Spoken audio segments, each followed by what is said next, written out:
Bismillahirrahmanirrahim. Assalamualaikum warahmatullahi wabarakatuh. Waalaikumsalam warahmatullahi wabarakatuh.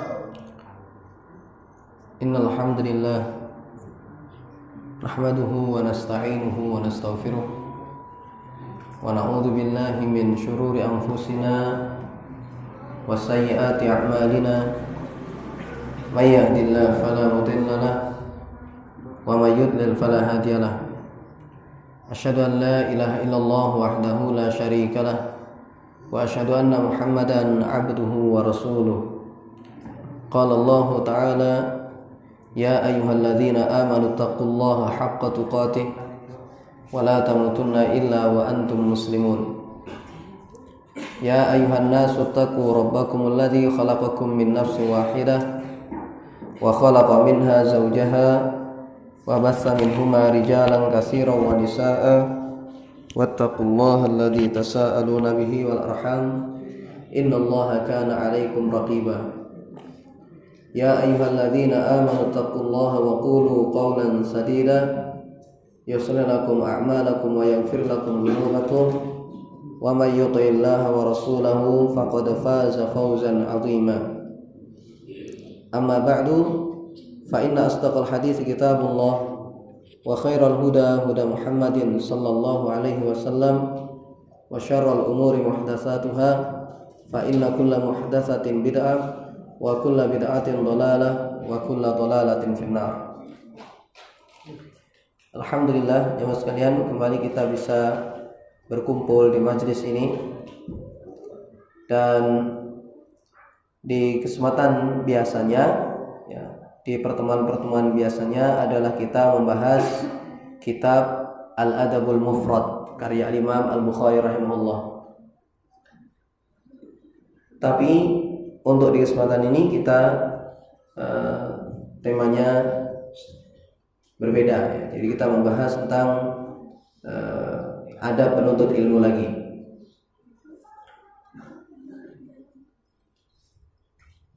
Di kesempatan ini kita bahas tentang adab penuntut ilmu, dan saya ambil dari buku ini yang berjudul Adab Penuntut Ilmu karya Ad-Doktor Syekh Ad-Doktor Ibrahim Al-Utsman. Pembahasan ini jemaah sekalian harus kita sering ulang-ulang. Pembahasan tentang adab menuntut ilmu ini, kita harus terus berusaha untuk mengamalkan adab di dalam menuntut ilmu ini. Karena kalau seandainya kita tidak memperhatikan adab-adab dalam menuntut ilmu ini, maka kita tidak akan berhasil. Belajar lama, tapi kalau seandainya kita tidak perhatikan adab-adabnya, maka apa yang kita pelajari itu menjadi sia-sia. Semua itu akan hilang dan tidak bermanfaat. Maka jemaah sekalian, penting kita mempelajari adab-adab tentang menuntut ilmu ini, terutama bagi kita yang memang belajar secara khusus di pesantren, di ma'had atau pondok. Ya, harus kita perhatikan adab-adab menuntut ilmu. Baik, yang disebutkan oleh Syekh di sini adab penuntut ilmu yang pertama tentunya adalah mengikhlaskan niat kepada Allah Subhanahu wa taala. Ini adalah adab yang pertama. Ingat bahwasanya ketika antum belajar di sini jangan sampai tujuan antum dalam menuntut ilmu itu adalah selain Allah. Jangan sampai hanya karena tujuan-tujuan duniawi. Buang tujuan-tujuan duniawi itu dalam hati ketika kita menuntut ilmu. Fokus kita ini ketika menuntut ilmu itu adalah karena Allah, mencari ridha Allah Subhanahu wa taala.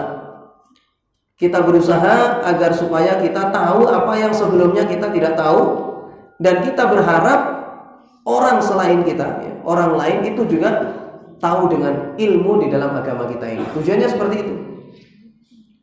Jadi menghilangkan ketidaktahuan dari diri sendiri dan juga orang lain. Ini ketika kita menuntut ilmu agama ini. Jangan tujuannya itu adalah dunia. Jangan tujuan supaya memperoleh kedudukan. Jangan sampai tujuan kita belajar itu cuma supaya disebut sebagai alim, supaya disebut sebagai orang alim. Gak usah nanti cari gelar-gelar, ya, gak usah. Tujuan itu jadikan tujuan gelar, gak usah. Adapun nanti di situ antum jadikan gelar itu sebagai wasilah, maka itu bagus, sarana agar supaya ilmu mudah diterima orang, tidak ada masalah. Tapi kalau seandainya yang namanya gelar itu dijadikan tujuan utama dalam menuntut ilmu agama ini, maka berarti keikhlasan di dalamnya tidak ada. Sedangkan kita ketika menuntut ilmu agama ini harus murni karena Allah, tidak ada tujuan yang lain. Makanya Allah Subhanahu wa taala berfirman, "Wa ma umiru illa liya'budullaha mukhlishina lahuddin." Kata Allah, tidaklah mereka itu para rasul diperintahkan kecuali agar supaya mereka itu beribadah kepada Allah dengan memurnikan agama untuknya, memurnikan ibadah hanya untuk Allah Subhanahu wa taala. Dan menuntut ilmu agama ini adalah termasuk ibadah. Sehingga kita itu harus benar-benar ikhlas di dalam menuntut ilmu ini. Niatkan karena Allah Subhanahu wa taala, jangan karena yang lain-lain sudah. Ya, dunia itu nanti ngikut sendiri. Ya, dunia itu ngikut sendiri.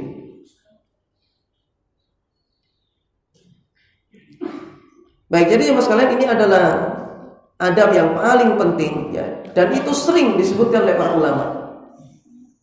Mereka ketika membahas tentang adab menuntut ilmu, selalu mereka sebutkan yang pertama yaitu adalah ikhlas. Yang pertama yaitu adalah ikhlas karena Allah Subhanahu wa taala. Jangan sampai kita ini menuntut ilmu agama kemudian sia-sia, tidak diterima oleh Allah Subhanahu wa taala. Di hadapan Allah justru malah sesuatu yang tidak berguna. Jangan sampai.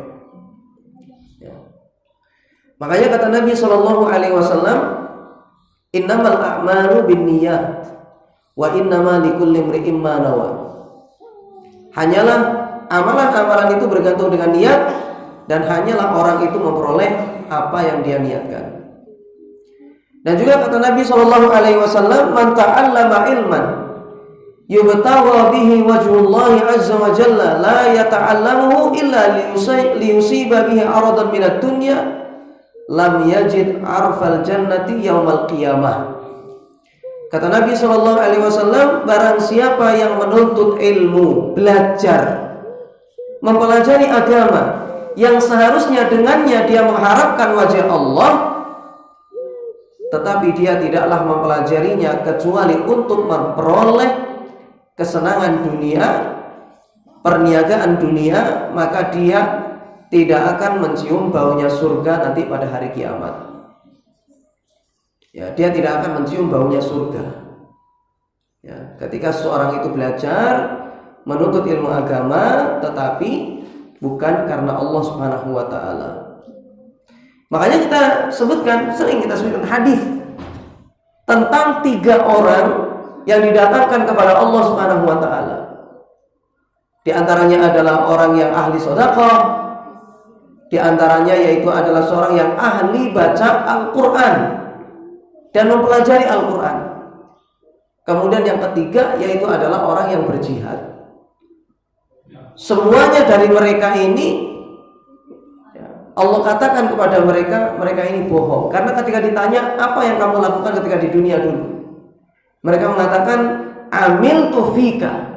Ya Allah, saya amalkan itu semuanya adalah karena Engkau. Kata orang ini ketika ditanya, apa yang kamu kerjakan ketika di dunia dulu dengan itu semuanya? 3 orang ini mengatakan amiltu fika. Ya Allah, saya amalkan itu semuanya adalah karena Engkau. Yang satunya bilang, ya, ketika sedekah itu adalah karena Allah. Kemudian yang satunya bilang membaca dan mempelajari Al-Quran serta mengajarkan Al-Quran itu adalah karena Allah. Kemudian yang ketiga, jihad pun juga karena Allah katanya. Tapi Allah katakan kepada mereka semuanya, kadzabta, kamu itu telah bohong. Kemudian habis itu Allah perintahkan kepada malaikat agar supaya orang ini diseret di atas mukanya, kemudian habis itu dilempar ke dalam neraka. Ya, ini 3 orang ini. Dan 3 orang ini jemaah sekalian adalah manusia pertama kali yang dibakar di dalam neraka. Jadi korek apinya neraka itu mereka ini. Yang pertama ini, yaitu orang yang menuntut ilmu agama namun bukan karena Allah, tidak ikhlas karena Allah Subhanahu wa taala. Harus karena Allah. Belajar ini, jangan karena yang lain-lain. Ini adab yang pertama. Kemudian adab yang berikutnya, jemaah sekalian, yaitu adalah bertakwa kepada Allah Subhanahu wa taala. Ini adab yang kedua. Seorang penuntut ilmu agama itu harus dia itu meningkatkan ketaatan, ketakwaan kepada Allah. Kalau seandainya seseorang itu dia belajar, namun ternyata dia adalah orang yang ahli maksiat, ilmunya tidak akan berhasil. Orang ini tidak akan berhasil dalam meraih ilmu. Dan Allah Subhanahu wa taala berfirman dalam surah Fatir ayat 28, innama yakhsyallaha min ibadihil ulama. Hanyalah yang takut kepada Allah dari hamba-hambanya adalah para ulama, orang-orang yang berilmu. Karena dengan ilmu ini jemaah sekalian, orang itu semakin mengenal kepada Allah. Dengan ilmu itu orang semakin tahu mana yang diinginkan oleh Allah. Dengan ilmu itu orang ini semakin tahu mana yang dicintai dan mana yang dimurka oleh Allah.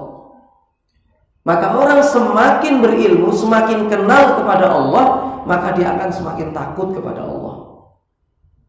Beda dengan orang yang tidak berilmu, yang gak kenal kepada Allah, maka mereka itu sangat berani sama Allah itu. Tapi orang semakin belajar ilmu agama ini, maka mereka semakin menjaga diri, semakin menjaga agama mereka, karena mereka takut kepada Rabb-nya, kepada siapa yang dia sembah, yaitu Allah Subhanahu wa ta'ala. Dan juga di dalam ayat surah Al-Baqarah ayat 282 kata Allah Subhanahu wa ta'ala, wattaqullah wa yu'allimukumullah. Kata Allah Subhanahu wa ta'ala, dan bertakwalah kalian kepada Allah, niscaya Allah akan beri kalian tahu. Ya, Allah akan berikan kepada kalian itu ilmu. Jadi ingat di sini kata Allah, wattaqullaha wa yu'allimukumullah. Bertakwalah kalian kepada Allah, niscaya Allah akan beri kalian itu ilmu. Sehingga dari ayat ini, agar orang itu memperoleh ilmu, maka syaratnya yaitu adalah takwa. Jangan dikira antum di pondok di sini ya banyak maksiat, dikira di situ antum nanti pulang jadi orang bermanfaat. Ketika mondok ya pacaran, maksiat, main sama perempuan, boncengan sama perempuan, menonton film-film yang haram. Jangan dikira nanti orang-orang yang semacam ini, ya penuntut ilmu yang semacam ini pulang berhasil. Jangan dikira nanti dia pulang jadi ulama, orang semacam ini. Allah sudah sebutkan wattaqullaha wa yu'allimukumullah. Bertakwalah kalian kepada Allah, Allah akan beri kalian itu ilmu. Jadi kalau seandainya seorang itu dia ahli maksiat, maka ilmu itu nggak akan datang pada dia. Allah tidak akan karuniakan ilmu ini kepada orang sembarangan. Karena ilmu ini jemaah sekalian adalah karunia besar dari Allah. Ya, karunia yang sangat mulia. Sehingga sesuatu yang mulia tidak mungkin diberikan kepada sesuatu yang buruk. Ya.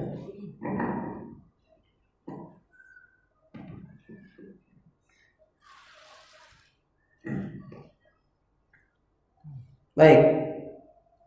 Jadi jemaah sekalian, ingat bahwasanya yang namanya ilmu ini adalah cahaya. Ya. Ilmu ini adalah merupakan cahaya. Dia itu adalah merupakan karunia. Maka yang namanya cahaya ini tidak mungkin diberikan oleh Allah kepada orang yang bermaksiat kepada Allah. Karunia Allah ini tidak akan diberikan kepada orang yang melanggar syariat Allah. Terlalu mulia orang tersebut mendapatkan ilmu ini. Kalau seandainya dia itu adalah ahli maksiat, kemudian Allah beri dia itu ilmu, maka orang itu terlalu mulia kalau seperti itu. Ilmu ini hanya diberikan oleh Allah kepada orang-orang yang dipilih oleh Allah, dan tidak mungkin sembarangan. Allah Maha tahu siapa dari manusia ini yang layak untuk mendapatkan karunia yang agung ini, yang layak untuk mendapatkan ilmu ini. Allah Maha tahu itu siapa. Dan ternyata tidak mungkin diberikan kepada sembarang orang. Hanya orang-orang yang dipilih oleh Allah yang nanti akan mendapatkan ilmu. Hanya orang-orang yang dipilih oleh Allah. Dan Allah tidak mungkin memilih orang-orang yang durhaka kepadanya. Wattaqullaha wa yu'allimukumullah.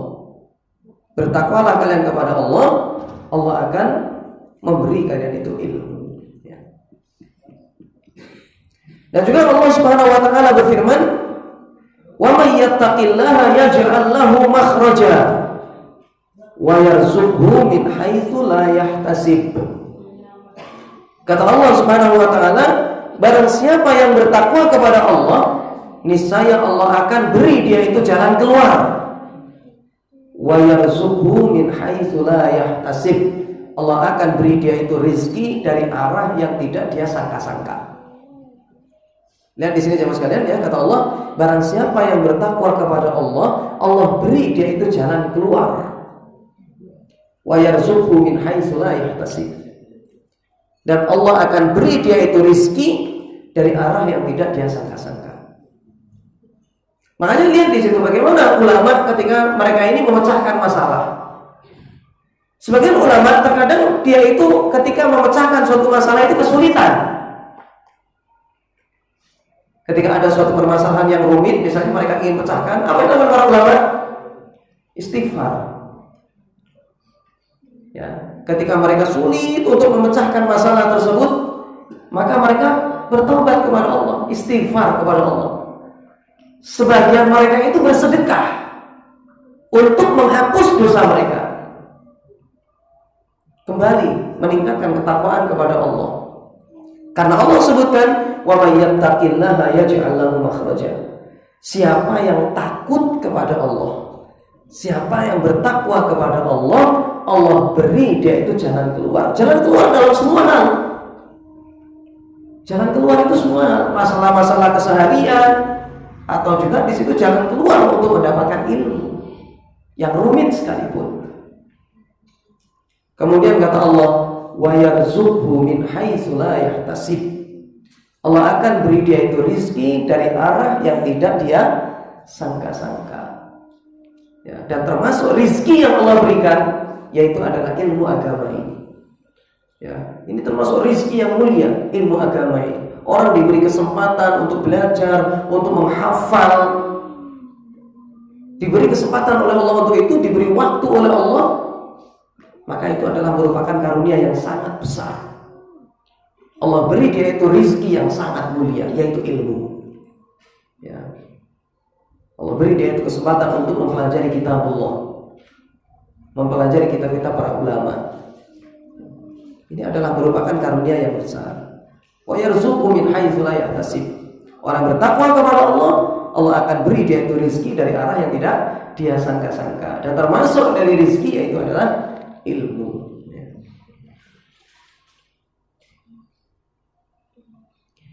Dan juga misalnya di dalam surah Al-Anfal ayat 29, Allah Subhanahu wa taala berfirman, "Ya ayyuhalladzina amanu in tattaqullaha yaj'al lakum furqana." Kata Allah Subhanahu wa taala, wahai orang-orang yang beriman, apabila kalian bertakwa kepada Allah, niscaya Allah akan berikan kepada kalian furqan, pembeda. Pembeda antara hak dengan yang batil. Dan itu tidak mungkin kecuali dengan ilmu.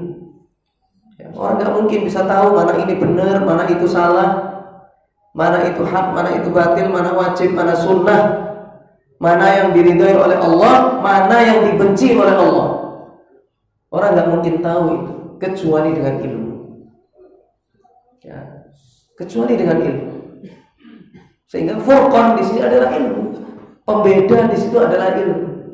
Dan Allah sebutkan, wahai orang-orang yang beriman, jikalau kalian bertakwa kepada Allah, maka Allah akan berikan kepada kalian furqan, ilmu, pengetahuan yang dengannya bisa membedakan mana yang hak dan mana yang batil. Harus belajar, ya. Tapi ingat, ketika dalam menempuh perjalanan menuntut ilmu agama itu harus disertai dengan ketakwaan.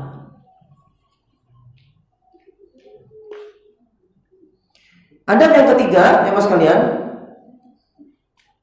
adab agar seorang itu berhasil dalam menuntut ilmu agama, yaitu adalah beramal dengan ilmunya. Ini penting ya mas kalian.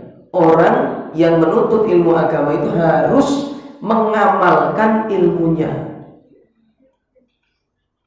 Jadi penuntut ilmu itu harus beda dengan yang lain.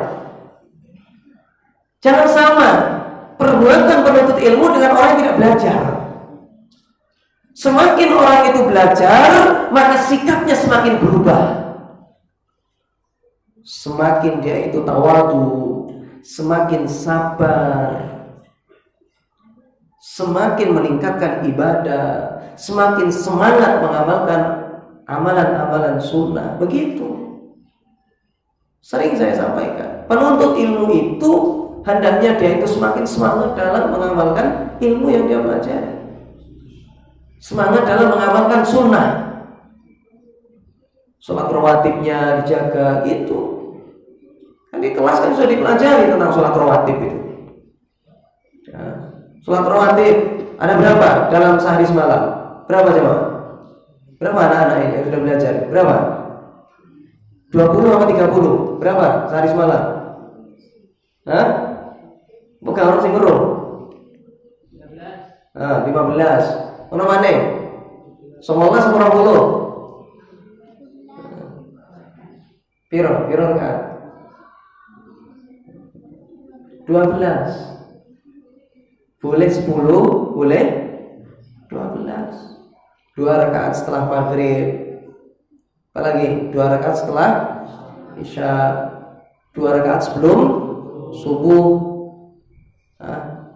Kemudian 2 rakaat sebelum zuhur, 2 rakaat setelah zuhur. Ini rawatib yang hendaknya untuk jaga itu.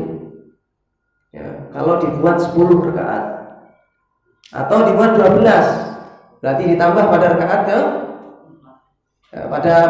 pada sholat zuhur, yaitu ketika sebelum zuhur. Biasanya 2 ditambah berapa jadi 4 tambah 2 lagi jadi 4 rakaat sebelum zuhur.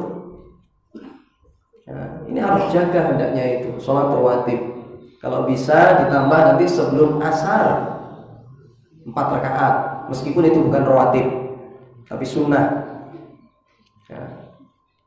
Ya, itu dijaga. Terutama nanti sholat malam. Ya, jangan kayak orang nggak ngaji. Orang ngaji itu sholat malam. Orang yang mondok, orang yang berilmu itu sholat malam, ya mas kalian. Jangan sama kayak orang-orang berandal. Orang berandal nggak sholat, 5 waktu aja nggak sholat. Orang berilmu harus lebih dari orang biasa. Penuntut ilmu itu hendaknya menjaga sholat malamnya, ya, menjaga sholat malamnya,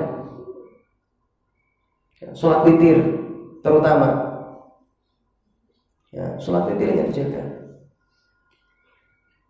Kalau seandainya antum bisa 13 rakaat, kalau seandainya tidak bisa berarti berapa rakaat? 11. Kalau tidak bisa 9 boleh. Ya kan? 7 juga dilakukan oleh Rasulullah. Tidak bisa 3 rakaat tidak ada masalah. Kalau memang tidak bisa maka berapa rakaat? 1 rakaat. Masa 1 rakaat aja nggak dikerjakan? Biar menit sholat cuma 1 rakaat, masa nggak dilakoni? Ya, sebelum subuh menjelang adzan, sholat dulu, meskipun 1 rakaat. Apa beratnya? Nah, jadi masalah itu bangun pas iqomah, kan itu. Orang yang bangun pas waktunya sudah masuk subuh, Rasulullah jelaskan, berarti apa? Telinganya dikencingi setan. Nah, sopo seneng dikencingi setan. Ya. Jadi telinganya dijadikan WC, ya, sama setan. Sopo sing gelem koyo ngono.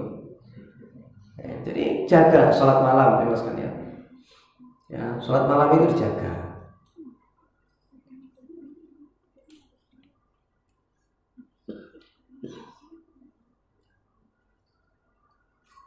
Sholat malam, bacaan Al-Qur'annya tentunya ya sebagai seorang santri, bukan hanya sekedar dibaca tapi dihafal dan dipelajari. Jadi diamalkan. Tutur katanya ya sama orang tua, sama warga, masyarakat sekitar. Jangan disamakan kayak anak-anak enggak pondok. Ya, jadi ketika ngomong sama warga, sama orang tua apalagi sama guru, kan kita di sini belajar adab, jemaah. Kan iya kan, kita berapa tahun ini belajar adab di sini. Harus berubah seorang santri itu. Ngomongnya sudah beda. Jangan teriak-teriak, manggil orang tua kayak manggil temennya. Jangan. Lebih harus hormat sama yang lebih tua. Semakin berilmu semakin menunduk kan itu. Semakin menghormati yang lebih tua. Sama orang tua semakin sopan. Jangan kayak sama temennya sendiri. Kan kita sebutkan itu adab, bagaimana adab seorang anak kepada orang tuanya kan gitu. Sudah kita jelaskan itu bagaimana ya. Riwayat apa namanya? Adabul mufrad sampai berapa bab itu membahas tentang adab kepada orang tua. Ya, tutur katanya, sikapnya, semuanya harus berubah. Harus lebih santun. Cara berjalan tidak sama, penuntut ilmu jalannya sama orang-orang yang ngerti kan gitu. Nah, nundukkan pandangan. Ketika jalan jangan matanya itu kanan kiri, seliweran. Pandangannya jangan sambil kayak orang apa ya, nggak berpendidikan. Ya. Jadi ketika jalan itu nunduk. Ketika jalan itu nunduk. Jangan yang toleh kanan, toleh kiri. Ya. Jadi sudah beda. Penuntut ilmu itu berbeda. Jalannya aja beda gitu. Makan saja beda. Kan gitu, bismillah dulu, pakai tangan kanan, kan gitu. Subhanallah.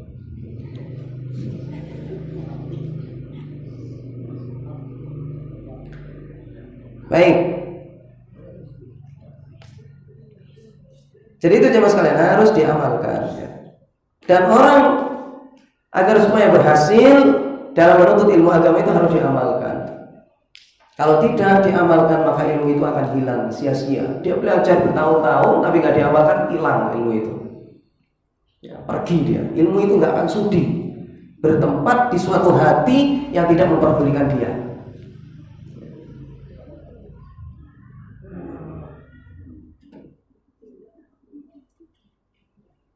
Baik, kemudian ada berikutnya.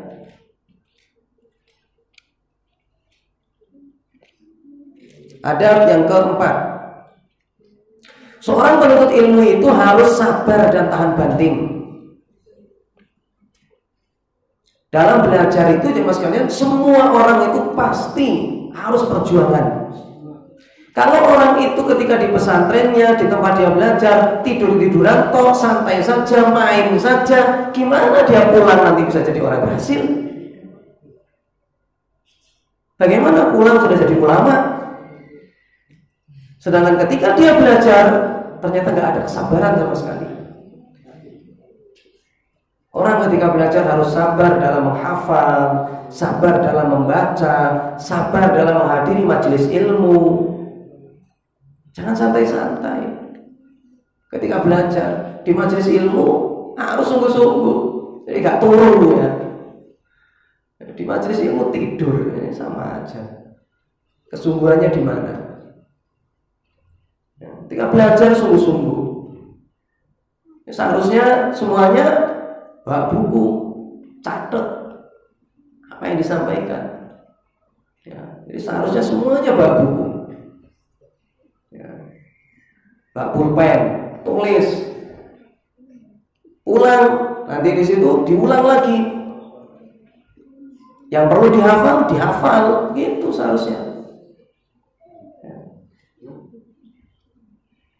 Saya jawab sekalian dulu, selama saya belajar, mulai dari saya kalau belajar agama dulu jawab sekalian, mulai kelas 6 SD itu saya belajar diniyah. Ada sekolah khusus, dulu ada sekolah diniyah. Sekolah diniyah. Jadi ketika pulang dari sekolah, itu nanti pulangnya biasanya kalau dulu ya, kan pulang umumnya itu kan jam 11 atau jam 12. Itu saya pulang dari sekolah, ya mas sekalian, itu saya sekolah lagi, sekolah diniyah namanya. Mulai dari jam setengah 1 sampai jam 4 sore, kadang sampai jam 3. Dan itu ya mas sekalian, selama saya belajar itu sekolah diniyah, pulang sekolah, tidak pernah saya bolos. Ini supaya jadi pelajaran bagi kita semua. Barangkali ini bermanfaat. Saya dulu nggak pernah namanya bolos itu. Sampai saya ini kuliah, lulus, nggak pernah saya bolos. Ya, nggak pernah saya bolos. Jadi ketika saya SMP ya, tetap saya belajar itu. Pulang, nanti di situ belajar. Nanti ngaji mulai nginep. Sehabis sholat isya pelajaran agama. Habis ngaji itu, ngaji Al-Quran biasanya dari maghrib sampai isya. Habis isya nanti di situ pelajaran. Dan saya nggak pernah di situ itu saya absen. Ketika saya mondok, ketika lulus SMP saya mondok. Ya, lulus SMP itu saya ngajinya masih di rumah. Nanti pulang ke tempat ngaji, nanti nginep gitu. Nanti ada pelajaran habis subuh, kadang kayak gitu. Ya. Tapi kalau ketika saya lulus SMP sudah langsung mondok. Mondok itu sama sekali saya satu pun tidak pernah saya itu bolos. Baik itu sekolahnya maupun pelajaran agamanya, tidak pernah saya bolos itu. Selama 3 tahun ya, tidak pernah saya bolos itu. Dan saya selalu berusaha memperhatikan apa yang disampaikan oleh guru. Saya berusaha bawa kitab. Tidak pernah datang ke majelis tidak ada kitabnya, tidak pernah. Sampai saya mondok ke Pasuruan dulu itu tidak pernah sama sekali bolos. Alhamdulillah dengan izin Allah. Allah beri saya itu kemudahan untuk itu semuanya dengan izin Allah. Tidak pernah sama sekali saya bolos. Kalau cuma sakit-sakit sebentar, saya berusaha masuk di kelas. Tidak pernah ya saya bolos selama 3 tahun. Pasuruan sama Ustaz Muhammad Ali, hafizahullah. Tidak pernah saya bolos. Setiap pelajaran tak usahakan kitabnya saya bawa. Sampai pengajian umum pun saya bawa kitabnya itu. Saya bawa kitab. Saya tulis apa yang disampaikan guru. Ya, saya tulis, saya catat. Seperti itu sampai 3 tahun, tidak pernah saya bolos. Ya, alhamdulillah dengan izin Allah, Allah beri saya kemudahan. Sampai setelah itu saya kuliah juga seperti itu. Saya nggak masuk itu ketika saya sakit agak parah. Pada saat itu saya ketika sekitar semester 5. Ya, saya terkena sakit tipes saat itu. Dan tipes ini saya sekitar sampai 3 bulan. Tapi jamaah sekalian, saya usahakan pada saat itu ya, sakit itu tak rasakan kurang lebih paling cuman sekitar 2 minggu saja. Padahal sakitnya sampai 3 bulan ya. Saya rasakan sakit itu cuma kurang lebih 2 minggu saja. Habis itu setelah itu saya masuk ke kelas meskipun dalam kondisi sakit. Saya harus hadir ketika di STDI itu. Meskipun saya sakit, dilihat sama anak-anak itu sampai kurus kayak wayang, nanti wayang ya. Orang tipes entek ya Pak awalnya.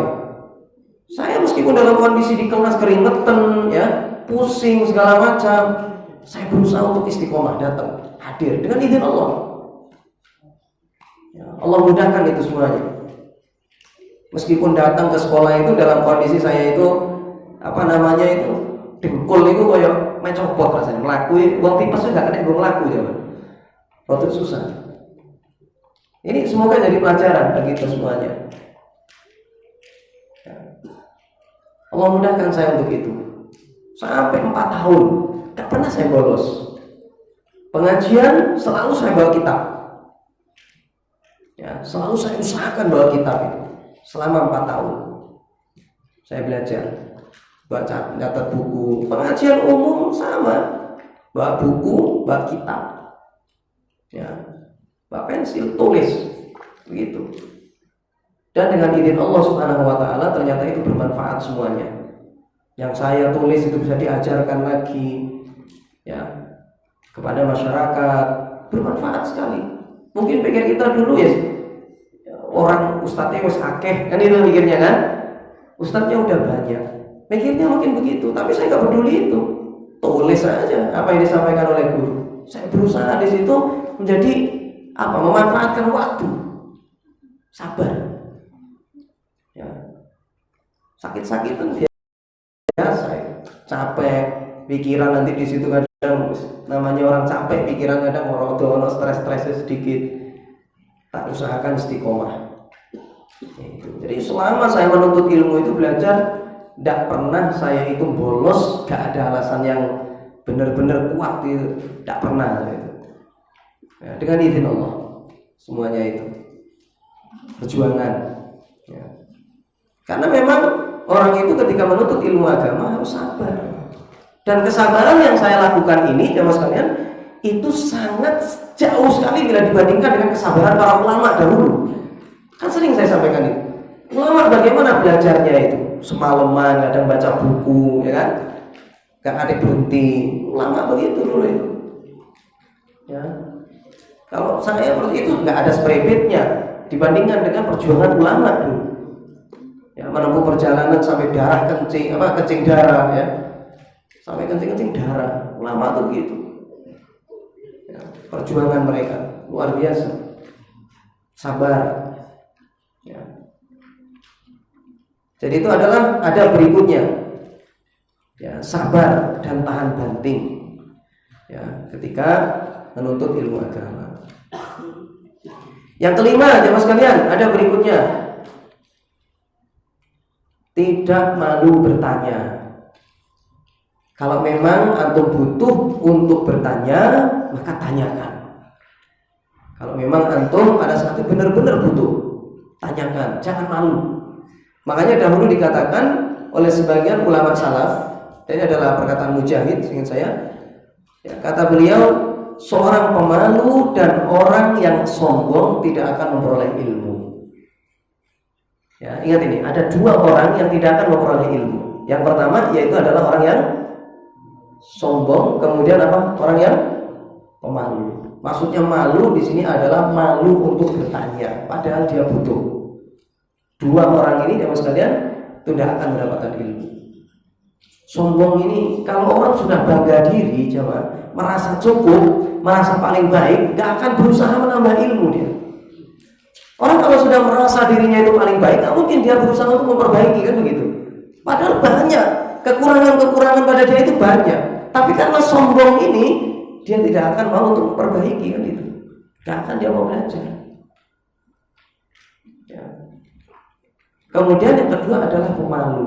2 ini sudah, sombong sama pemalu. Orang gak mau bertanya, ya, kepada gurunya ketika belajar.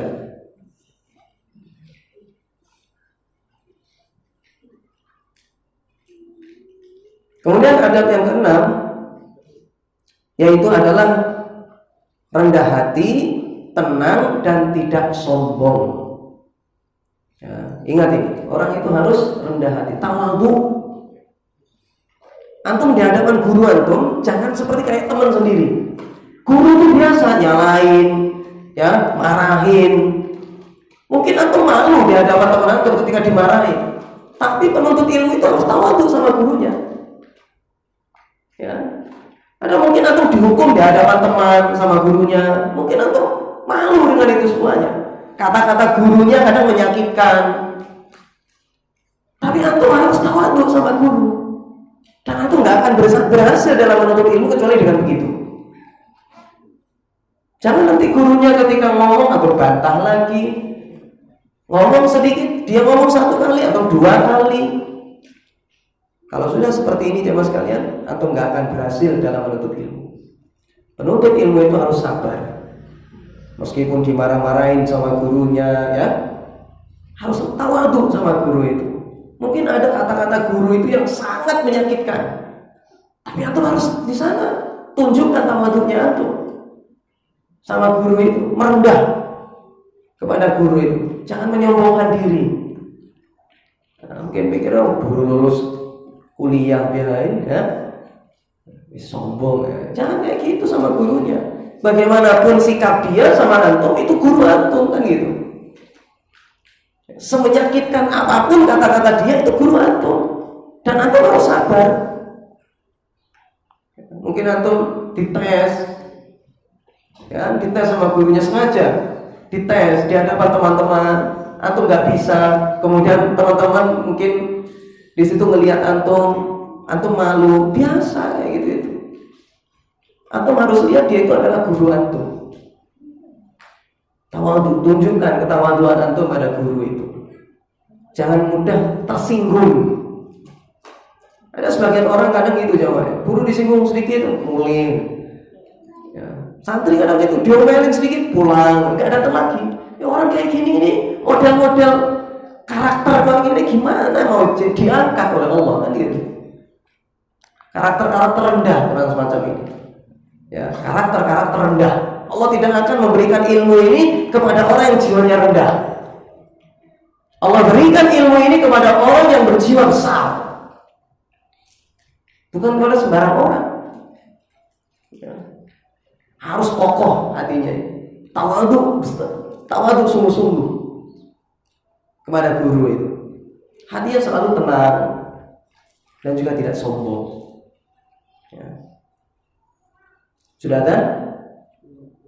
Belum. Berapa menit lagi? Ya, 10 menit. Masa. Baik, ada berikutnya. Hah? Berapa menit? 3 menit. Disingkat ya. Ada berikutnya, bersemangat dalam menuntut ilmu. Antum jangan males ketika belajar, mumpung Allah berikan antum kesempatan. Lihat ya, di sini yang sudah tua-tua ya, maaf ya, lihat mereka pengen sekali kayak antum. Yang sudah berusia lanjut pengen banget balik dan kayak antum, dikasih kesempatan untuk belajar. Tanya sama bapak-bapak itu, mereka semua pengen kayak antum ini, dikasih kesempatan ya, banyak waktu untuk belajar, baca Al-Quran, duduk di majelis banyak, pengen semuanya begitu. Tapi lihat ya mereka gimana, sudah banyak tanggungan kan itu kan, banyak kewajiban yang harus dilakukan, sehingga sudah sulit kayak antum lagi kan itu. Jadi antum ketika diberi kesempatan oleh Allah, manfaatkan dengan baik. Ya, sungguh-sungguh. Ya. Jadi di sini harus semangat dalam menuntut ilmu itu, jangan berjiwa lemah. Yang ke-8, memilih teman dekat yang soleh. Kalau tidak pilih-pilih teman, ya mas kalian, maka penuntut ilmu ini akan rusak. Betapa banyak orang itu rusak gara-gara pergaulan yang salah. Tidak milih teman. Ya, cari teman-teman yang bisa membuat antum lebih baik. Jangan sembarang orang. Ya. Anak berandal jadikan teman. Di pondok bisa saja berandal ada. Ya, di pondok bersikap berandal itu bisa saja. Orang-orang kayak gini nggak usah ditemenin. Cari teman yang membuat antum bisa jadi lebih baik di hadapan Allah. Tuh. Ya, memilih teman yang soleh.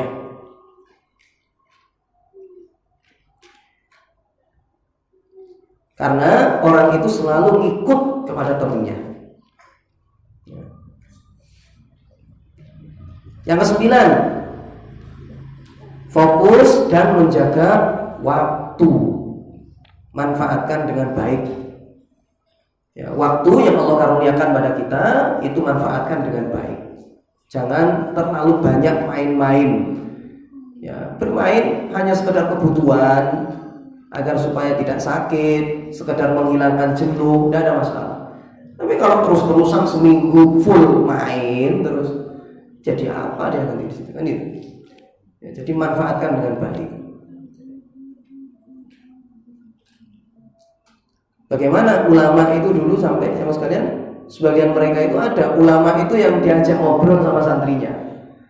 Sampai ada dia ketika jalan, kemudian habis itu dibilang sama sebagian jamaah, ya, yang murid lah gitu, ayo ngobrol dulu lah sejenak. Kata dia apa? Amsikis syamsa. Kalau kamu pengen ngobrol sama saya, matahari itu tahan dulu supaya nggak jalan. Sama seperti itu. Paham ya, Pak ya? Jadi dia kalau pengen ngobrol sama orang, syaratnya adalah matahari harus berhenti jalan. Karena kalau matahari terus berjalan, maka waktu terus berjalan. Namun digunakan untuk ngobrol, eman-eman. Sampai seperti itu ulama itu dulu. Ya. Jadi waktu itu benar-benar sangat berharga. Ya. Sampai di situ ulama ini nggak mau ngobrol sama sekali sama orang, ya, karena dia ingin memanfaatkan waktu dengan baik. Jadi di situ sampai dia menganggap syaratnya ngobrol itu sampai itu ya. Ini teladan apa namanya ibrol saja. Ya, syaratnya ngobrol itu adalah matahari berhenti dulu. Sampai seperti itu. Artinya dia memang nggak mau ngobrol hal-hal yang sia-sia tidak bermanfaat. Kemudian ada berikutnya, adab yang ke-10, yaitu adalah menghormati ulama, tapi tanpa mengkultuskan dan mengikuti tanpa taklid buta. Ini yang nggak boleh. Jadi tetap kita hormat kepada para ulama, ya, kita hormati mereka. Tapi kita harus sadar juga bahwasanya kita tidak boleh taklid buta kepada dia. Ya, benar salah pokoknya guruku, tidak boleh kayak gitu. Karena kebenaran yang mutlak itu adalah apa yang ada pada Allah dan Rasul, itu baru maksum. Ya. Tapi kalau ulama sekalipun, maka mereka bukan orang yang maksum. Tetap antum hormati mereka, antum muliakan mereka, tapi jangan sampai mereka didudukkan seperti Tuhan. Kalau Tuhan kan tidak pernah salah. Gak boleh, ya, hal-hal semacam ini. Ya, tetap antum hormati, antum muliakan mereka, tapi gak boleh memposisikan mereka sebagai pembuat syariat, gak boleh. Ya, tapi ingat kata-kata mereka, para ulama itu lebih layak untuk didengar daripada selain mereka, kan begitu? Karena mereka lebih paham tentang masalah agama. Berikutnya, yang ke-11, yaitu adalah seorang penuntut ilmu itu harus lapang dada dalam masalah khilafiyah. Perbedaan pendapat itu biasa. Ya, baik, sudah habis ya waktunya. Kita tambah lagi, tinggal 2 poin, sedikit lagi. Jadi yang ke-11, ingat harus lapang dada dalam masalah khilafiyah. Beda pendapat itu biasa. Seperti misalnya tadi contoh tentang sholat rawatib. Sebagian mengatakan sholat rawatib itu adalah 17 rakaat karena mereka memasukkan sholat qobliyah asar itu termasuk apa? Rawatib ditambah witir. Ya, itu termasuk rawatib kata mereka. Tidak ada masalah hitungan-hitungan beda. Ada yang bilang 17, ya. Ada yang bilang tadi berapa? 12. Kemudian ada lagi yang bilang berapa? 10. Ya, mungkin ada pendapat yang lain. Biasa. Itu adalah hal yang biasa. Ya. Harus lapang dada dalam masalah al-khilafiyah. Khilafiyah itu perbedaan pendapat di kalangan para ulama. Harus lapang dada. 12. Menjaga adab di hadapan guru. Ya, di hadapan gurunya antum harus beradab. Jangan kurang ajar di hadapan gurunya. Jaga tutur kata, sikap, dan seterusnya. 13, ingat ini yang 13, yaitu adalah mengulang-ulang ilmu dan menulis ilmu yang diperoleh. Penting. Ditulis, kemudian pulang dipelajari lagi, ya. Ditulis, kemudian dipelajari lagi, diulang-ulang, dihafal. Baik, demikian ya mas kalian. Allah Ta'ala alam, semoga bermanfaat ya. Kalau ada tutur kata yang kurang berkenan, maka kami mohon maaf. Semoga majelis ini diridhoi oleh Allah dan diberkahi oleh Allah. Wallahu ta'ala alam wa sallallahu ala nabiyina Muhammad wa ala alihi wasallam. Assalamualaikum warahmatullahi wabarakatuh.